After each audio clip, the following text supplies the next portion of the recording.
Halo Sobat Paru, perkenalkan, saya Dr. Nina Eristiana, spesialis paru dari Rumah Sakit Rotin Solo. Kali ini kita akan membahas mengenai asma. Nah, asma ini dapat mengenal semua umur. Lebih seringnya itu pada usia anak-anak dan dewasa muda. Namun ada juga loh yang muncul setelah dewasa. Nah, sekitar 5% dari seluruh penduduk Indonesia ini menderita asma. Nah, apakah asma itu?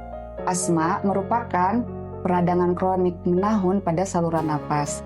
Kondisinya merupakan keadaan hipersensitif saluran napas terhadap beberapa rangsangan atau pencetus yang menyebabkan saluran napas itu menyempit dan banyak terdapat lendir-lendir atau mukus di dalamnya sehingga menyebabkan keluhan seperti sesak napas, kemudian dada terasa tertekan atau berat, kemudian disertai suara mengi atau ngik-ngik, kemudian ada keluhan batuk-batuk.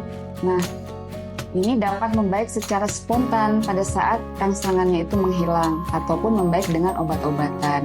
Nah, derajat keparahan gejala setiap waktu berbeda-beda. Kadang dia ringan atau bisa sedang atau bisa sangat berat, itu bervariasi.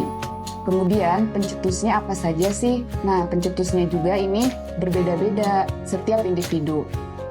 Yaitu yang pertama ada perubahan cuaca, misalnya terlalu dingin ataupun terlalu panas.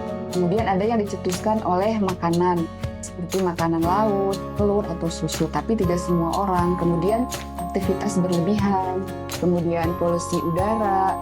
Nah, di rumah banyak sekali pencetus, misalnya debu-debu rumah. Itu biasanya ada kutunya atau tungau.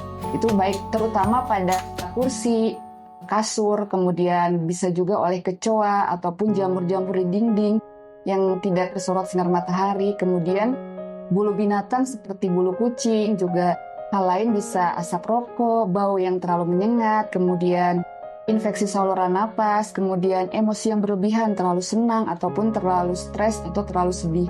Kemudian kalau ada banyak bunga itu biasanya di sekitarnya itu ada serbuk sari. Kemudian pada para pekerja pencetusnya bisa kerja di pabrik roti ataupun di pabrik tekstil itu biasanya ada debu-debu juga dari bahan makanan ataupun dari tekstil tersebut. Nah, pertanyaan selanjutnya, apakah asma ini bisa benar-benar hilang atau sembuh dari tubuh kita? Jawabannya tidak bisa hilang karena pada diri seseorang itu ada semacam genetik yang menyebabkan saluran napas itu hipersensitif terhadap beberapa kondisi atau zat alergen. Jadi targetnya adalah mengontrol supaya tidak sering kambuh atau gejala asmanya hanya minimal sehingga dapat meningkatkan kualitas hidup, bisa hidup dan beraktivitas sama seperti orang normal lainnya, baik itu dengan obat-obatan maupun tanpa obat-obatan. Ya, baik Sobat Paru, bagi yang asmanya belum terkontrol, jangan lupa ya cek di Rumah Sakit Rotin Solo. Saya Dr. Nina, sampai jumpa di kesempatan berikutnya.